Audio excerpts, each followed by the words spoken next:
하나님의 말씀 마가복음 9장 14절부터 29절입니다. 제가 봉독하겠습니다. 이에 그들이 제자들에게 와서 보니 큰 무리가 그들을 둘러싸고 서기관들이 그들과 더불어 변론하고 있더라.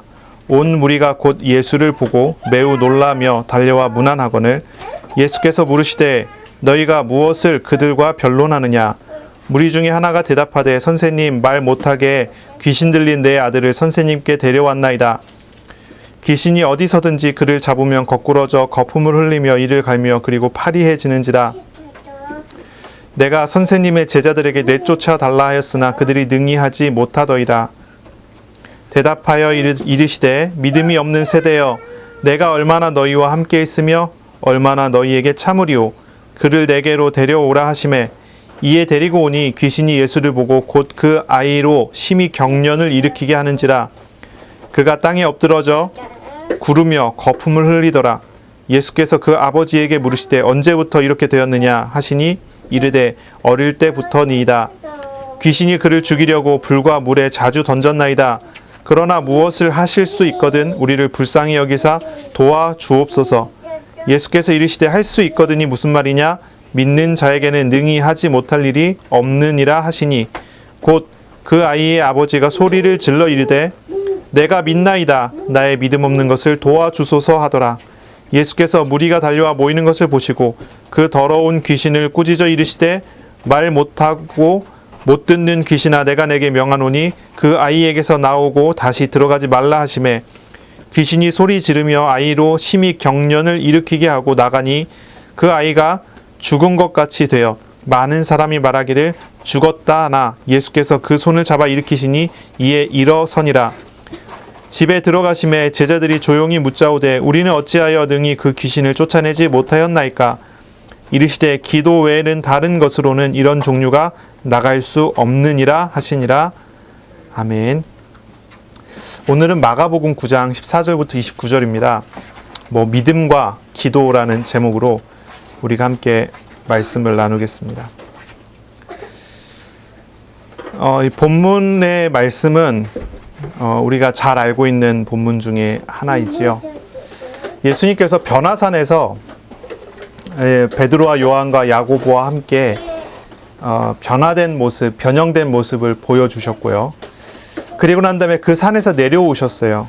내려오시는데 산에서 내려와서 보니까 이제 다른 남은 제자들과 많은 무리들이 함께 있는데 거기서 제자들과 서기관들이 서로 이렇게 변론을 하고 논쟁을 하고 있는 거예요.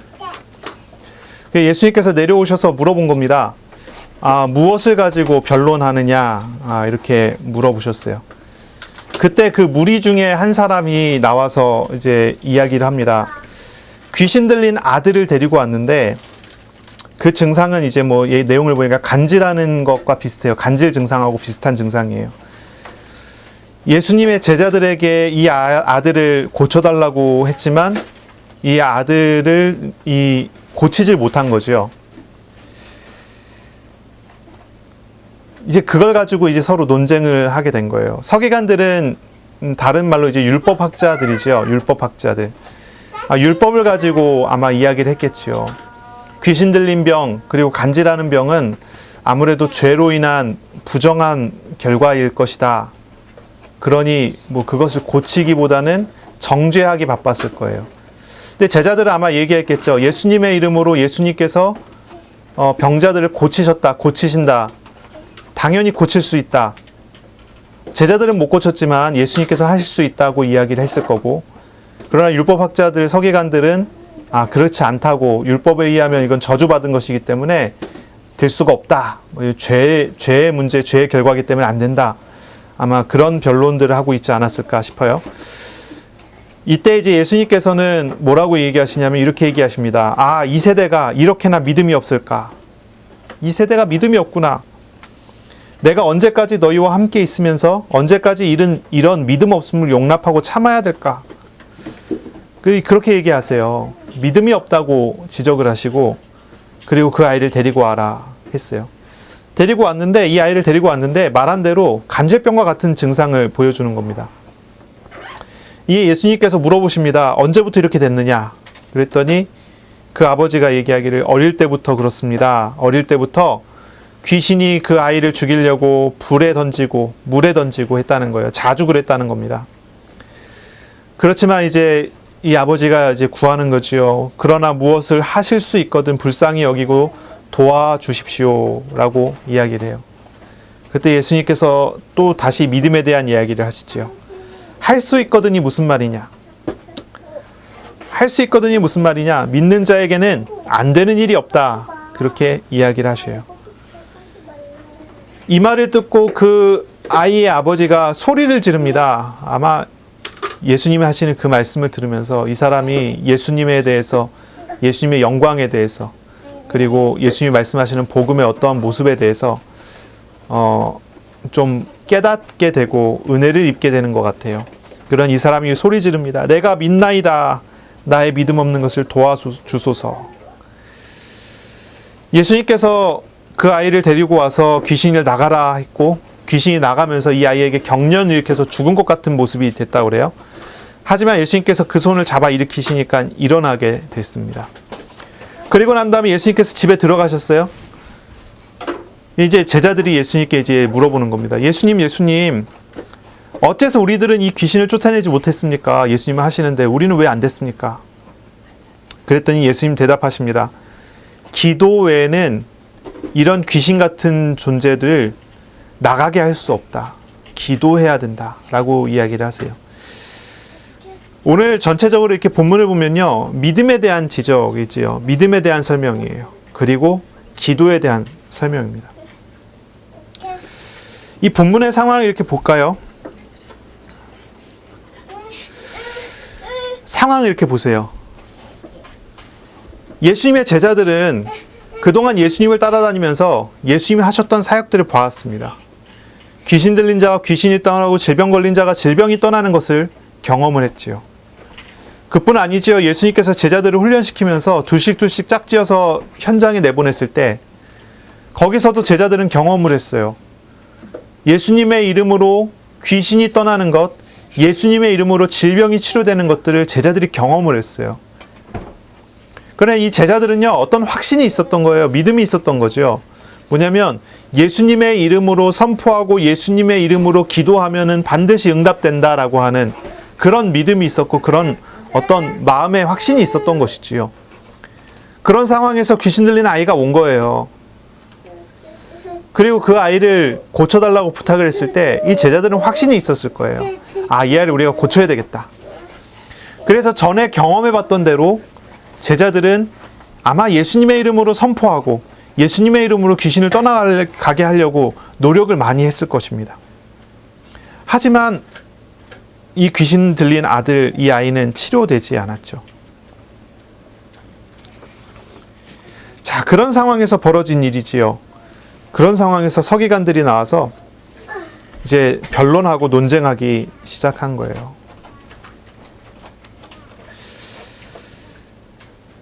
그리고 예수님께서 내려오셨을 때 이 변론하는 것에 대한 내용을 들으셨고, 그리고 판을 뒤집어 엎으셨어요.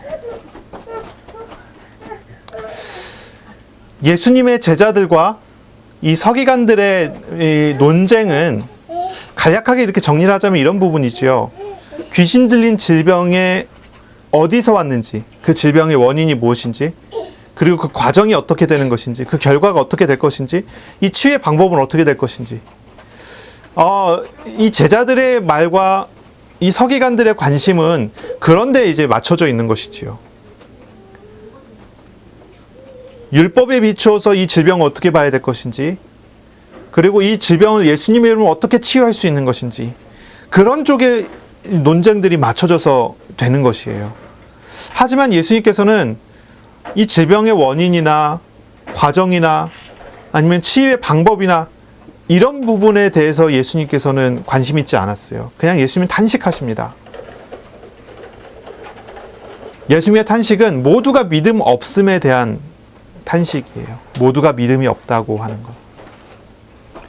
거기에 모여있는 사람들의 모든 사람들의 관심은 문제와 문제의 해결이에요.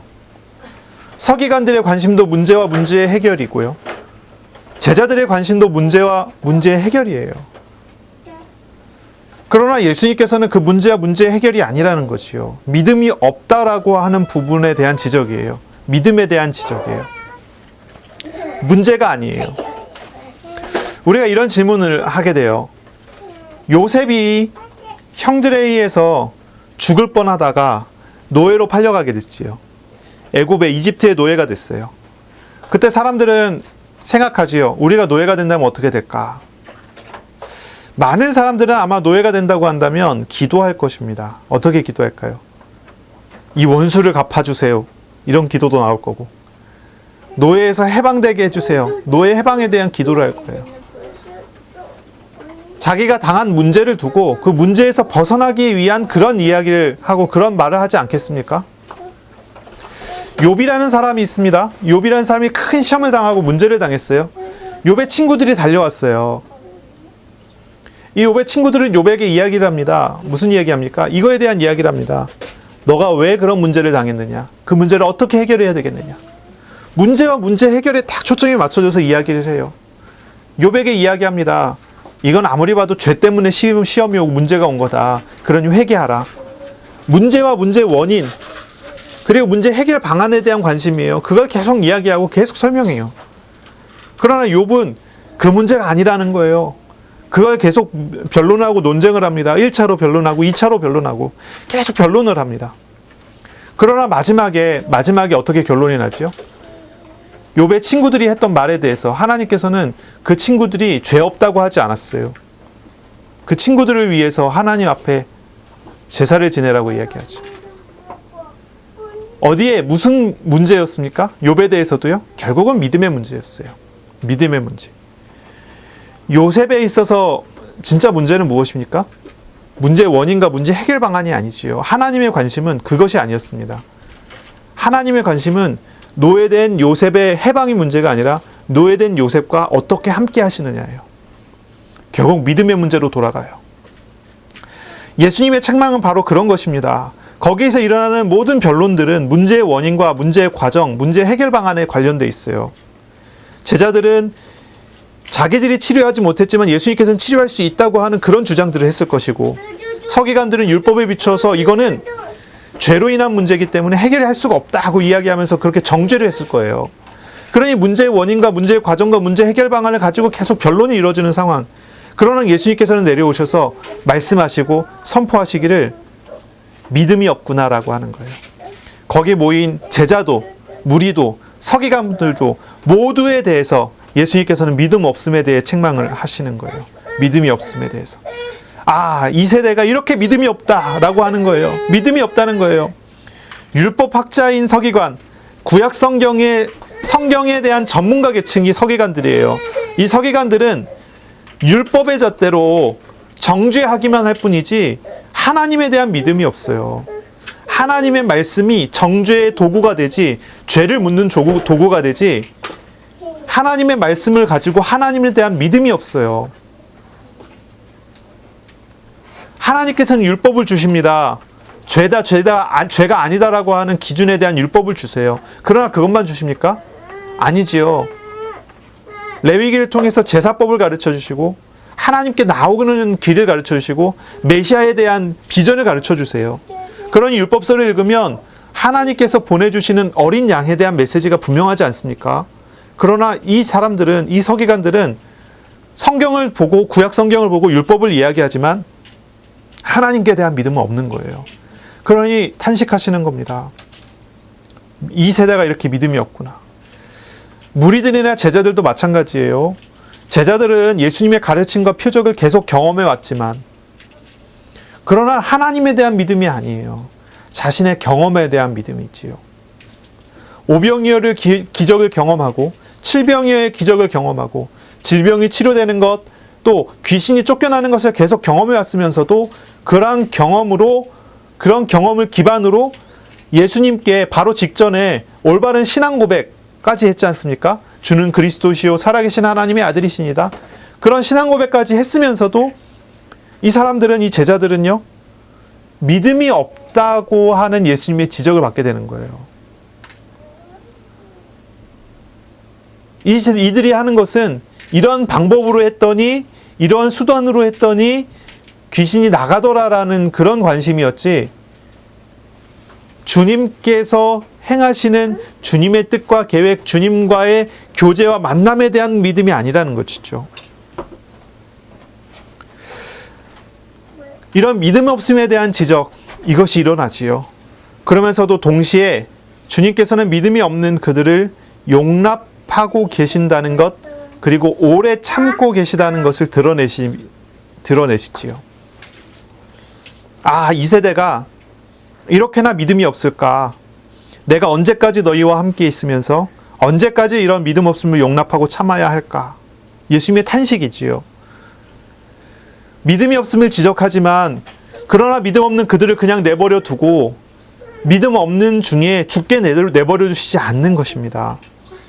우리 주님께서는 그들의 믿음 없음을 아시지만 그들을 용납하고 오래 참고 계신다는 거예요. 예수님께서는 빌립보 가이사라 지역에서 제자들에게 밝히신 바와 같이 십자가에 죽으시고 부활할 것, 그리고 곧 예수님께서 그들을 떠나갈 것에 대해서 예수님께서 제자들에게 이야기하셨지요. 그런 것과 같이 오늘도 그런 말씀을 주시는 거예요. 그렇게 이야기하시는 거예요. 예수님께서 곧 떠나시게 될 것인데, 십자가에 죽으시게 될 것인데, 부활하시고 승천하시게 될 것인데, 그래서 제자들은 이제 예수님을 떠나게 될 것인데 언제까지 이들과 함께 할 수 있겠느냐? 언제까지 이들을 참고 기다릴 수 있겠느냐? 주님께서 오래 참으면서, 오래 기다리면서 제자들을 계속적으로 훈련시켜 나가는 과정에 있지만, 아직 제자들은 주님과 함께하는 그런 믿음이 세워지기 어려운 거예요. 그런 세워지지 않는 상황인 거예요. 곧 그날이 다가올 것인데 제자들에게 예수님께서는 그 믿음을 세울 것을 자꾸 촉구하시고 이야기하시는 것이지요. 물론 이제 시간이 필요하지요. 예수님의 이제 십자가로 가시기 위한 전환점이 신앙 고백으로 해서 나타났어요. 이제 십자가의 과정을 예수님께서 걸어가실 거예요. 그 십자가로 가시는 과정이에요. 그러나 그 과정 중에 제자들의 믿음에 대한 지적들은 계속 반복적으로 나타나게 돼요. 제자들은 자신의 경험이나 자기의 확신을 가지고 하나님의 나라를 건설할 수가 없어요. 오직 이 하나님의 나라는 예수님의 능력으로, 예수님의 이름으로, 예수님의 일로 나타나져야 돼요. 제자들은 자기 자신을 내려놓고 예수님을 믿고 의지하는 믿음으로 나가야 돼요. 그러나 아직도 제자들은 예수님을 믿고 예수님을 의지하려고 하지 않고 자신의 것으로 하려고 하는 것이지요. 여러분 어떻습니까? 저와 여러분을 생각해 보면 그래요. 문제와 시험 갈등이 올 때 여러분은 하나님께, 사람들 앞에 무엇으로 기도하고 무엇으로 변론합니까? 문제에 대한 분석을 하고 문제에 해답을 달라고 그러고 문제에 대해서 응답을 달라고 그렇게 합니까? 저에게 상담하러 오는 사람이 가끔 있어요.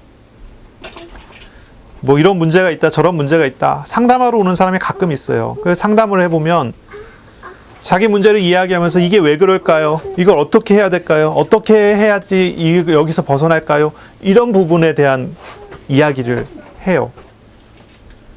사람들의 관심이 그렇다는 거죠. 사람들에게 이야기해도 이런 이야기를 하고 하나님께 기도해도 이런 이야기를 해요. 물론 중요한 내용일 거예요. 중요한 이야기일 거예요. 하지만 우리 주님께서는 오늘 본문을 보세요. 그것이 아니에요. 믿음에 대한 이야기예요. 믿음에 대해서 설명하세요. 문제, 시험, 갈등이 올 때 문제 해결에 관심이 없어요. 우리 주님의 관심은 믿음에 있어요. 믿음. 우리 주님께서는 이런 변론이 믿음 없음으로 인한 것이라는 것을 지적하시는 거예요. 믿음 없음으로 인한 것이다. 내가 너희와 함께하고 있고 내가 너희를 오래 참으면서 기다리면서 믿음이 키워지기를 기다리고 있다는 것입니다. 주님의 관심이 믿음에 있지 문제 해결에 있지 않다는 거지요. 그럼 우리가 질문을 해야 되겠지요. 믿음이 무엇입니까? 믿음은 뭘까요? 믿음은 하나님을, 주님을 의지하고 받아들이고 섬기게 되는 것이 믿음입니다. 믿음은요, 어떤 영적 사실을 알고 깨닫는 것이 믿음이 아니에요. 믿음은 어떤 긍정적인 사고방식을 갖게 되는 것, 긍정적인 소망을 갖게 되는 것, 그런 게 믿음이 아니에요. 어떤 적극적인 사고방식을 소유하게 되는 것도, 그것도 믿음이 아니에요. 사람들이 그렇게 생각한다고요? 두 개의 화분을 놓고 하나의 화분에는 계속 칭찬하고 좋은 말 해주고, 다른 하나의 화분에는 계속 저주하고 나쁜 말 해주고 죽어라 죽어라 그러고, 그러면 시간이 지나면은 똑같이 물을 주고 똑같이 키우는데도 하나 화분은 생생하고 하나 화분은 죽어간다 그러지요. 그게 긍정의 힘이라고 그래요. 긍정의 말이라고 그래요. 그래서 그런 믿음을, 그런 것을 가지라고 그래요. 그냥 그게 진짜 믿음일까요? 우리 주님께서 지적하는 믿음이 그런 걸까요? 그런 게 아니라는 거죠. 어떤 고차원적인 깨달음을 갖게 되는 것, 그런 게 아니에요. 어떤 영적인 체험을 하는 것, 영적인 경험을 하는 것, 영적인 원리를 알고 영적인 원리를 따라가는 것, 그런 것이 믿음이라는 것이 아니라는 거죠. 믿음은 무엇입니까? 믿음은 하나님을, 주님을 섬기게 되는 것이 믿음이에요. 주님을 섬기고 의지하게 되는 게 믿음이에요. 믿음은 분명하게 이야기하면 삼위일체 하나님, 삼위일체로 존재하시는 우리 하나님을 인격적으로 영접하고 믿고 의지하는 것이 믿음이에요. 세상을 만드신 창조자이신 우리 하나님을, 아버지 하나님을, 그리고 나의 모든 죄와 나의 모든 고통과 나의 모든 문제를 짊어지시고 십자가에 못 박히셔서 나를 대신하여 죽으시고 부활하신 예수님을, 그리고 예수님의 이름으로 오셔서 우리 마음에 오시고 우리를 인도하시고 우리의 삶에 역사하시고 일하시는 성령 하나님을, 바로 그 삼위일체 하나님을 믿는 것, 그 삼위일체 하나님을 의지하는 것, 그 삼위일체 하나님께 나의 영혼을 위탁시키고 주님을 섬기는 것, 그것이 믿음이지요. 그래서 나의 삶에 찾아오셔서 함께 하시기를 원하시는 우리 주님을 맞아들여 영접하고 나의 삶과 나의 생명의 주님으로 모셔드리고 주님과 함께 살아가는 것이 믿음이지 다른 것이 아니에요. 자꾸 뭐라 그럴까요? 어떤 말씀, 성경, 내용, 영적인 원리를 가지고 받아들이고 의심하지 않는 것이 믿음이다. 이렇게들 자꾸 생각을 하는데 그렇지가 않아요. 믿음은 거기에 한정되지 않고요. 그리고 그것을 믿음이라고 하기 어려워요. 진짜 믿음은 우리 주님과 나와의 관계 속에서 일어나야 돼요. 우리는 주님을 믿는 것이지 어떤 영적인 공식을 믿는 게 아니에요. 우리는 주님을 믿는 거지 어떤 성경적인 논리를 믿는 게 아니에요. 우리는 주님과 만나고 주님과 함께하는 거예요. 그 아래서 주님과 함께하는 그런 삶과 그런 생활 속에서 그 밑에서 영적인 원리가 흘러가는 거예요. 성경에는 문제의 원인도 있어요. 성경에는 문제 해결의 방법도 있어요. 성경에는 응답의 증거도 있어요. 하지만 성경에서 우리에게 가르쳐주는 것은 문제의 원인이나 문제 해결이나 문제의 응답이 아니라 그런 문제 속에서 찾아오셔서 많은 것을 짊어지시고 우리를 위해서 일하고 계시는 우리 하나님, 성삼일체 하나님, 하나님에 대해서 설명을 해요. 그 하나님을 봐야 된다고 얘기를 해요. 그 하나님과 함께 해야 된다고 얘기를 해요. 성경은 하나님의 자기 계시라고 그랬어요. 지난주에 어떤 분이 이제 대화를 하는데 그런 얘기를 잠깐 하게 됐는데요. 성경을 읽는데 아브라함에 대해서 읽는데 웃으시는 분이 저한테 그런 얘기를 했어요. 아브라함에 대해서 읽는데 그런 생각이 든대요. 아브라함처럼 기도하고 아브라함처럼 신앙생활하고 아브라함처럼 믿음을 갖고 막 이런 얘기를 해요. 그래서 제가 성경을 보는 관점에 대해서 잠깐 설명을 했어요. 아브라함에 대해서 아브라함을 보면서 아브라함처럼 아브라함의 믿음, 아브라함의 기도, 아브라함의 신앙생활, 나도 저렇게 응답받을 수 있을까? 나도 저렇게 축복받을 수 있을까? 나도 저렇게 됐으면 좋겠다? 그건 성경 잘못 본 거라고, 잘못 읽은 거라고. 그럼 성경을 어떻게 읽어야 될까요?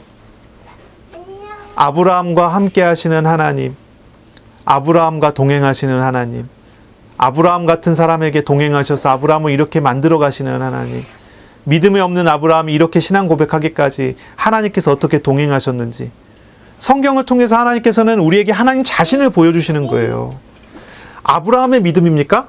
아니에요. 전혀 그렇지 않아요. 아브라함과 함께 하시는 하나님의 은혜지요. 그러니 믿음 없는 아브라함이 믿음을 세워가는 과정이 성경에 기록이 되어 있는 거예요. 아브라함은 때마다 하나님 앞에 불신앙을 했어요.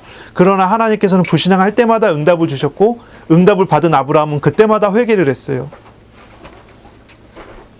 우리의 신앙생활이 사실 그렇다는 거죠. 예수님께서 제자들을 보고 믿음의 없음에 대해서 예수님께서 탄식하셔요. 그러나 그것으로 끝나는 게 아니죠. 주님께서 함께 하심으로 인해서, 주님의 오래 참음으로 인해서 제자들이 믿음이 세워져 갈 것을 예수님께서는 보여주세요. 믿음은 다른 게 아닙니다. 의심하지 않는 게 믿음이 아니에요. 제자들이 의심하면서, 제자들이 긴가민가 의심하면서 귀신 쫓으려고 그랬을까요? 아니요. 제자들은 확신이 있었다니까요. 그러니 예수님 오시지도 않았는데 제자들이요, 이 아이를 놓고 귀신아 나가라 했다니까요. 안 나가서 그렇죠. 제자들의 믿음은 제자들이 의심하지 않는 그것을 이야기하는 게 아니에요. 믿음은 주님과 연관되어야 되고, 주님을 믿어야 되고, 주님께 의지해야 되고, 주님께 위탁해야 되는 게 믿음이에요. 기도도 마찬가지죠. 무엇이 기도입니까? 무엇이 기도일까요? 기도에 대해서 사람들이 많이 오해를 해요. 기도는 뭘까요? 그냥 막 주문에 외우듯이 얘기하는 게 기도일까요? 의심하지 않고 막 내뱉으면 그대로 되는 걸까요? 그런 게 아니죠. 내 마음에 막 불안함이 있고 의심이 있고 그래서 기도 응답이 안 된다 생각하나요? 그게 아니죠. 진짜 기도는 무엇입니까? 진짜 기도는 어떻게 나타나야 됩니까? 진짜 기도는 주님께 위탁하는 거예요. 맡기는 거예요. 주님께 완전히 맡겨버리는 거예요. 주님을 의지하는 거예요.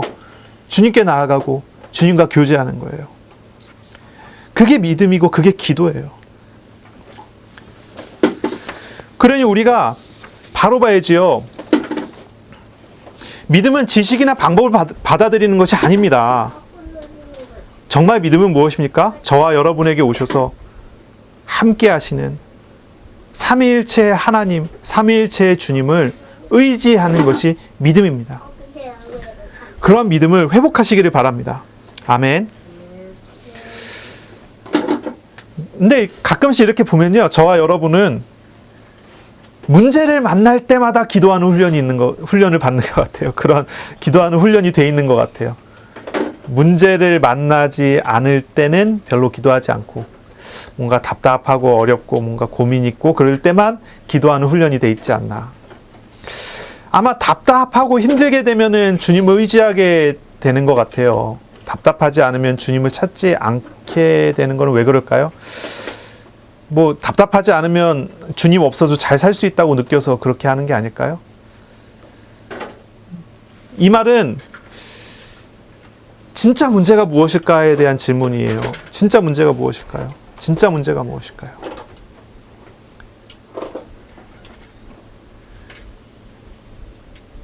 우리가 우리 자신을 주님 앞에서 내어놓고 주님께 맡기고 주님과 동행하는 삶을 살아야 되는데, 그게 기도이고 그게 신앙생활인데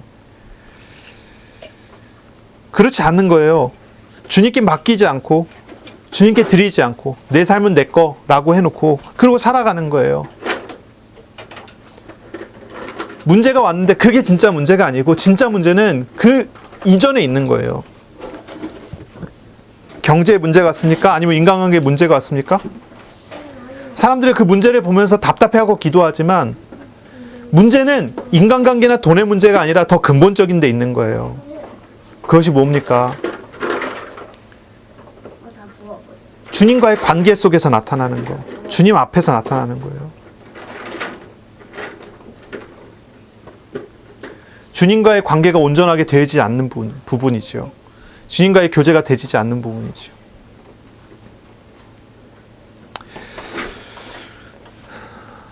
정말 문제가 무엇입니까? 문제를 어떻게 해결해야 됩니까?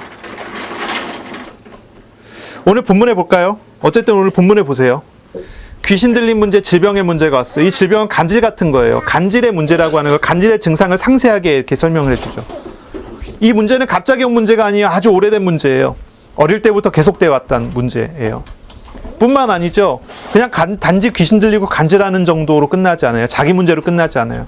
갑자기 불에 뛰어들고, 갑자기 물에 뛰어들고. 그러니까요, 이 아이뿐만 아니라 주변의 가족들이 전부 얽매여서 고통당하게 되는 문제가 돼버린 거죠. 이 문제 뭐가 문제일까요? 이 문제 해결이 어떻게 될까요? 그게 견딜 수 없어서 이자 아이를 위해서 고민하고 갈등하다가 복된 소식을 들었어요. 예수님에 대한 소식을 들었어요. 예수님께 나왔어요. 그리고 예수님께 요청해요. 문제 해결해 달라고. 자기가 지금까지 많은 것을 해봤고 어떤 것도 해결할 수 없었어요. 어떤 방법으로도 이 아이를 고칠 수가 없었어요. 하지만 주님의 소문을 듣고 나왔어요. 그리고 예수님께 요청하는 거예요. 무엇을 하실 수 있거든 불쌍히 여기사 도와주시옵소서. 무엇을 하실 수 있거든. 이 사람은 예수님 믿고 나온 게 아니에요. 답답해서 나왔어요. 무엇을 하실 수 있거든 불쌍히 여기사 도와주옵소서. 이에 대해서 이 말에 대해서 예수님께서는 이제 믿음을 가지라고 얘기하세요. 뭐라고 합니까? 믿는 자에게, 하나님을 믿는 자에게죠. 하나님을 믿는 자에게 모든 것이 가능하다라고 얘기하시는 거예요. 할 수 있거든이 무슨 말이냐? 믿는 자에게는 능히 하지 못할 것이 없느니라. 그렇게 말씀하세요. 주님을 믿는 자에게는 모든 것이 가능하다고 하는 거예요.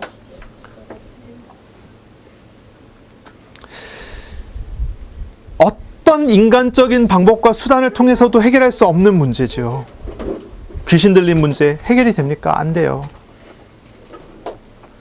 간질병 지금도 치료를 못하죠. 어떻게 해서든지 약을 먹어갖고 유지는 시키지만 치료는 되지 않아요. 인간적인 방법으로 해결이 되지 않는 병. 그 정도가 아니라 그냥 뭐 때만 되면 불에 뛰어들고 물에 뛰어들고 한순간도 그냥 내버려 둘 수가 없어요. 아주 이제 심각한 문제죠.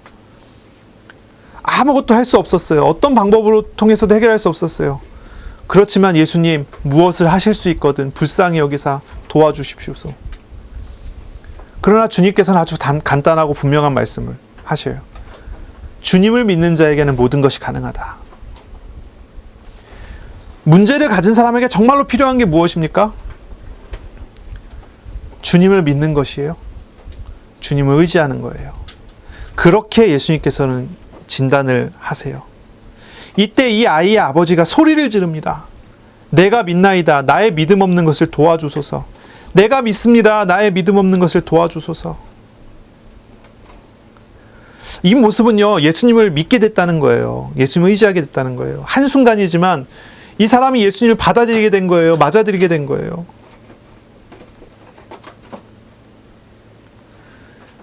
예수님의 그 말씀을 통해서 이 사람이 예수님이 어떤 분이신 줄을 알게 되지 않았을까요? 한순간 변화가 되는 모습, 우리가 전도 현장에서 많이 볼 수가 있지요. 아무것도 아닌 것 같은데 말 속에, 현실 속에 사람이 예수님을 경험하게 되고 주님을 알게 되는 거예요. 주님의 임재를 느끼고 주님을 맞아들이게 되죠.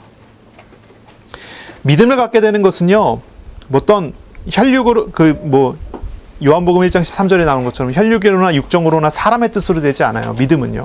예수님을 영접하는 게 그렇죠. 사람의 뜻으로, 사람의 생각으로, 사람의 계산으로, 판단으로 믿음을 가질 수는 없어요. 믿는 것은 오로지 하나님의 은혜지요. 오늘 주님께서 이 사람을 만나셨을 때 이 아이의 아버지가 예수님이 어떤 분이신 줄을 알게 된 거예요. 주님께서 자기 자신을 이 사람에게 보이셨어요. 나타내셨어요. 많은 말이 필요 없었어요. 단지 한마디 말이 필요했어요. 믿음이라는 단어를 이야기했어요. 이 사람이 주님을 믿게 됐어요.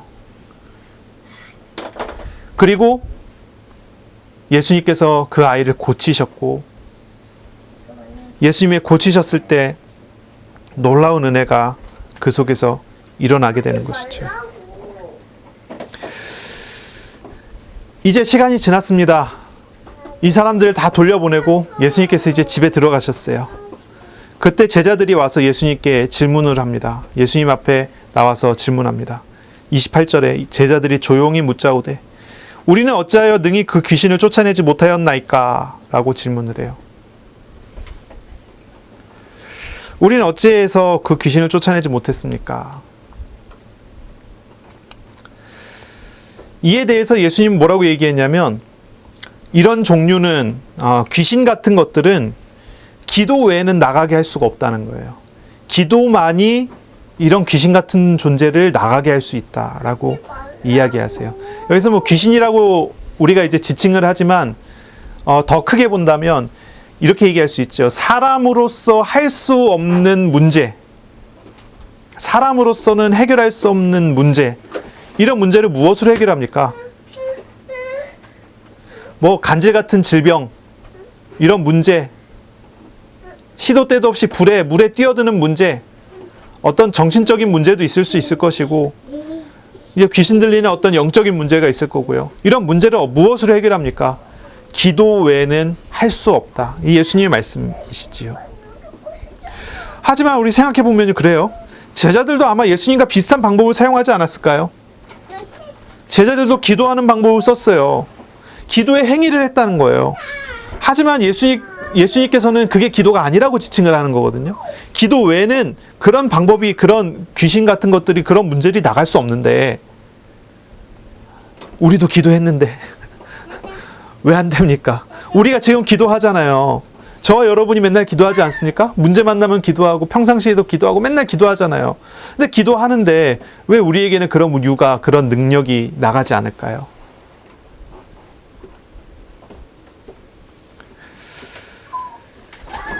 분명한 지적이에요. 그들의 기도 행위가 참된 기도가 아니었다는 거죠.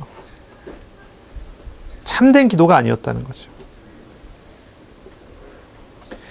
참된 기도는 무엇입니까? 주님과의 기도, 주님과의 교제, 주님께 의뢰해야 하는 문제라는 거죠. 기도는요, 인간 문제 한계를 넘어서게 만들어요. 인간 문제 한계를 넘어서게 만들어요. 하지만 기도라는 행위 자체는 아무런 가치가 없다는 걸 알아야 돼요. 기도하는 행위가 무슨 가치가 있겠습니까? 기도의 대상이 문제지요. 기도의 내용이 문제지요. 기도는 주님과의 교제와 교통이 이루어져야 되는 거예요. 주님을 의지하고 주님께 나의 삶과 생활을 맡기는 고백적인 행위가 기도인 것이지, 기도라는 행위 자체를 반복해서 하고 계속해서 하는 것, 그런 의미가, 큰 의미가 없는 것이지요.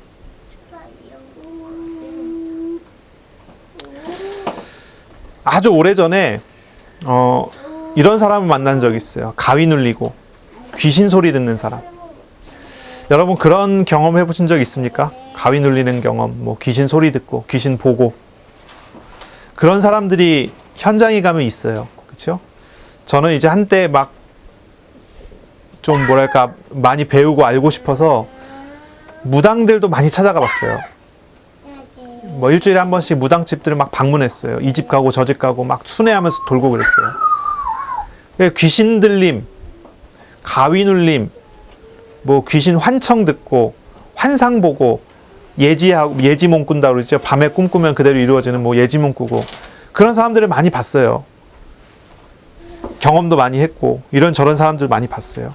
예, 오래전 얘기예요. 가위 눌리고 귀신 소리 듣는 사람을 제가 만났는데, 이 사람은요 교회를 다니고 신앙생활을 해요. 그리고 자기가 시달리고 고통스러울 때마다 뭘 하냐면 사단을 결박하는 기도를 계속하는 거예요. 밤에 자는데 가위 눌려요? 그러면요 기를 쓰고 집중을 해갖고 사탄아 예수님의 이름으로 떠나라, 이렇게 기도를 하는 거예요. 사단 결박하는 기도를 계속하고, 그런데 이 사람은요 계속 시달리고 더 고통받고 더 고통받는 거예요. 시간이 지날수록 귀신은 계속 찾아오고 반복적으로 찾아오고 계속 가위 눌리게 되고, 너무 고통스럽게 이 사람은 당하는 거죠. 이 사람은요 귀신을 이길 수 있는 존재는 예수님이다 라고 생각을 했어요. 그리고 예수님을 통해서 귀신을 이기려고 했어요. 이 사람은 생각 속에는 세상은 하나님과 마귀의 전쟁통이라고 생각했던 것 같고, 그래서 계속 사탄을 결박하고 마귀를 결박하고 하나님을 힘입어, 예수님을 힘입어 승리하려고 계속 노력을 한 거죠. 그런데 이 사람이 싸우면 싸울수록 계속 시달려요. 싸우면 싸울수록 계속 고통당해요. 제가 그런 걸 봤어요. 그 사람을 만났어요. 자기가 시달리는 거에 대해서 굉장히 두려움을 가지고 있어요. 귀신에 대한 두려움이 있고, 그래서 자기가 두려운 만큼 힘든 만큼 예수님을 붙잡아야지 승리할 거다, 이런 생각을 해요. 제가 이 사람을 만나서 대화를 할 때 권면을 했어요. 좀 몇 가지를 얘기했어요. 하나님을 믿어라 그랬어요. 자기는 하나님 믿는다는 거죠. 하나님 믿으니까 예수님의 이름으로 싸운다는 거예요. 제가 또 얘기했어요. 하나님을 믿고 완전히 믿고 가위 눌려도 사단결박하지 마라. 오히려 가위 눌리면 마귀한테 얘기해줘라. 얘기해줘라. 나의 생사화복의 주관자가 하나님이시고 내가 지금 당장 죽어도 천국 가는 구원받은 하나님의 자녀이기 때문에 마귀야, 너가 나를 가위 눌려도 너가 나의 생명과 나의 삶에 대해서는 털끝도 건드릴 수 없다는 걸 안다. 그렇게 얘기해 주라 그랬어요. 하나님의 자녀는 하나님이 함께하는 사람이고 하나님의 손에 붙잡힌 사람이기 때문에 마귀가 어떻게 할 수 없는 존재라는 것을 스스로 알아야 되고 그걸 선포해 버리라 그랬어요.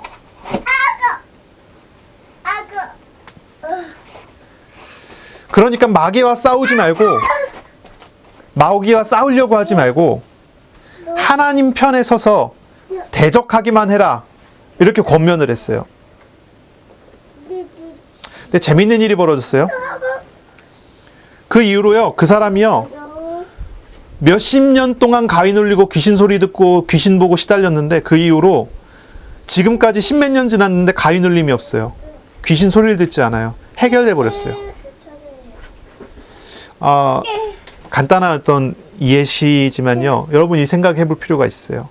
마귀는 어떤 존재입니까? 마귀는 속이는 자예요. 속이는 자.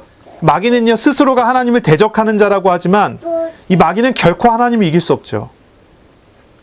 하나님 앞에서 이 마귀라는 존재는요, 개미 같은 존재예요. 사람이 개미를 어떻게 잡고 죽입니까? 간단하죠. 그렇죠?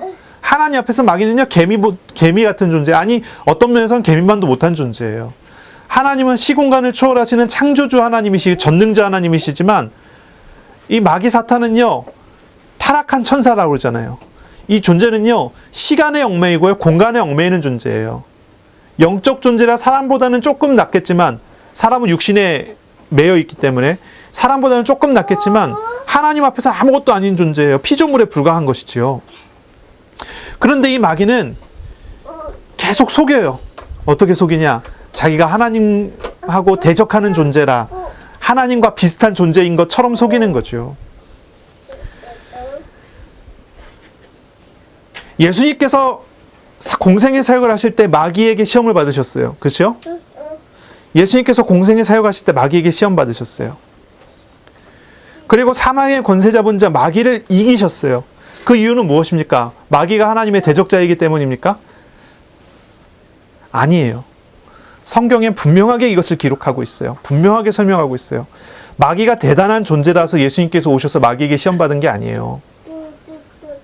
마귀가 죄와 우상이라는 수단으로 인간을 속이고 인간을 사로잡고 있기 때문에 인간을 사랑하셔서, 사람을 사랑하셔서 주님께서 그런 일을 당하시기로 하신 것이에요.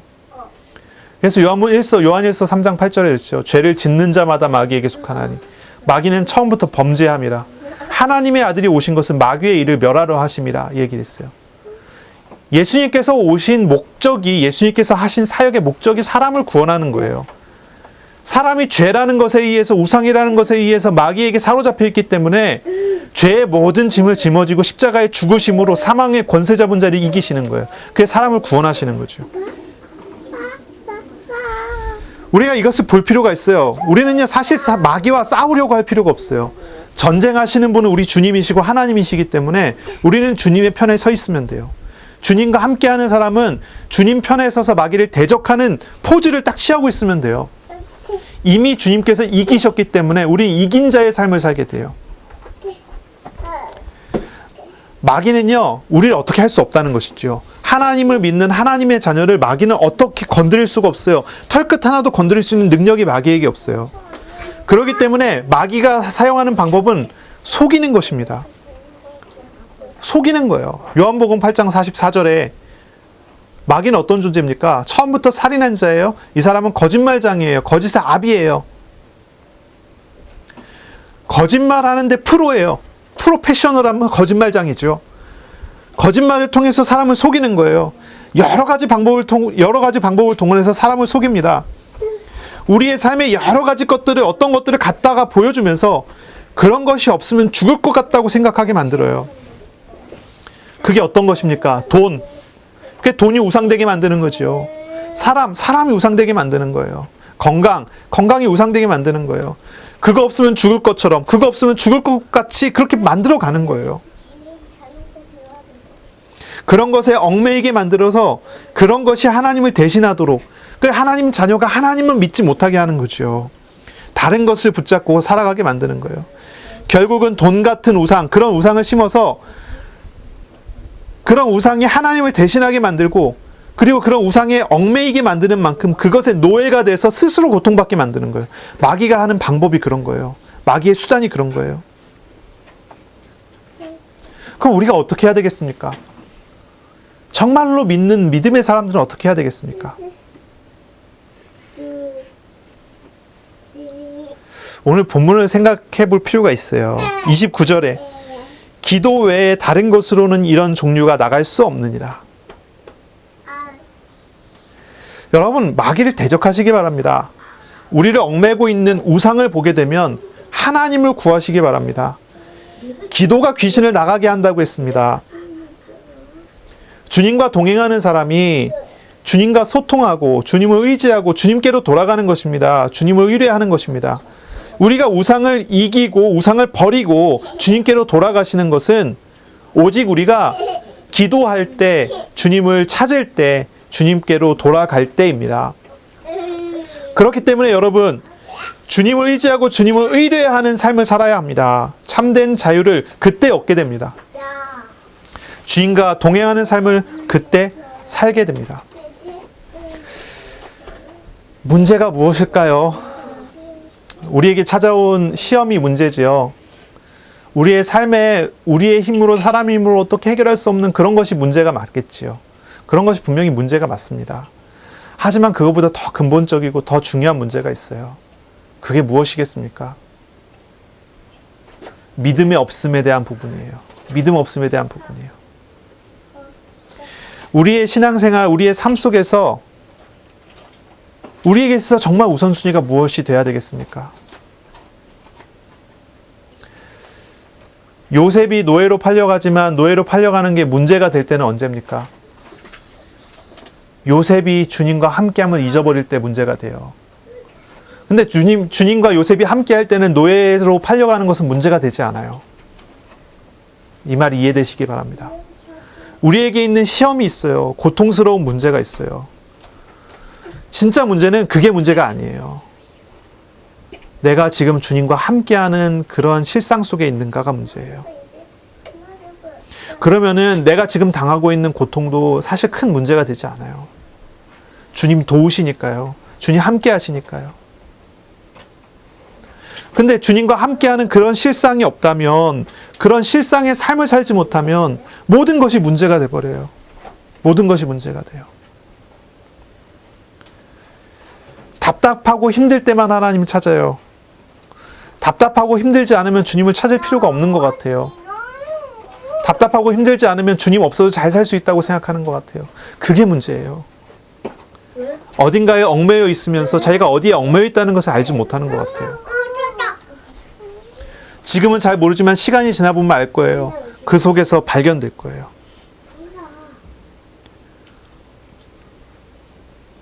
우리의 신앙생활에 정말 우선순위가 무엇일까요? 믿음이어야 합니다. 믿음. 저와 여러분에게 오신, 마음에 오셔서, 나의 삶에 오셔서, 나의 생활에 오셔서 나의 모든 것을 주관하시면서 나를 이끌어 가시기 원하시는 우리 성삼위일체 하나님을 믿는 믿음. 주님이 함께 하심을 알고 믿고 의지하는 마음이 필요합니다. 이것이 우리에게 우선순위예요. 그리고 바로 그 주님과 함께하는 수단으로서의 기도라는 것입니다. 주님을 의지하는 매일매일의 삶, 주님께 드리는 기도와 주님을 섬기는 섬김으로써 나타나는 그런 삶이 회복되시기를 예수님의 이름으로 축원합니다. 아멘. 기도하겠습니다. 하나님께 감사합니다. 연약한 자들을 부르셔서 하나님을 알게 하시고 하나님과 함께하는 놀라운 은혜 속에 살게 하시니 감사합니다. 우리가 참 연약하고 부족함을 주님 앞에 고백합니다. 그러나 우리에게 오래 참으시며 우리와 함께 하시고 우리의 믿음을 세워가시는 하나님, 하나님을 더 잘 알고 더 잘 믿을 수 있는 믿음으로 세워지기를 소원합니다. 주님, 우리가 주님을 믿습니다. 그러나 우리의 믿음 없음을 주님 도와주시기를 소원합니다. 아브라함처럼, 요셉처럼 그들과 함께 하셨던 하나님, 우리를 그들과 같이 주님을 알아가는 믿음으로 세워가실 줄로 믿습니다. 연약한 우리들, 여러 가지 상황 속에, 문제 속에 있으나 그 속에서 주님을 더 찾고 믿고 주님께 기도하는 자 되게 하여 주옵소서. 감사하며 예수님의 이름으로 기도합니다. 아멘.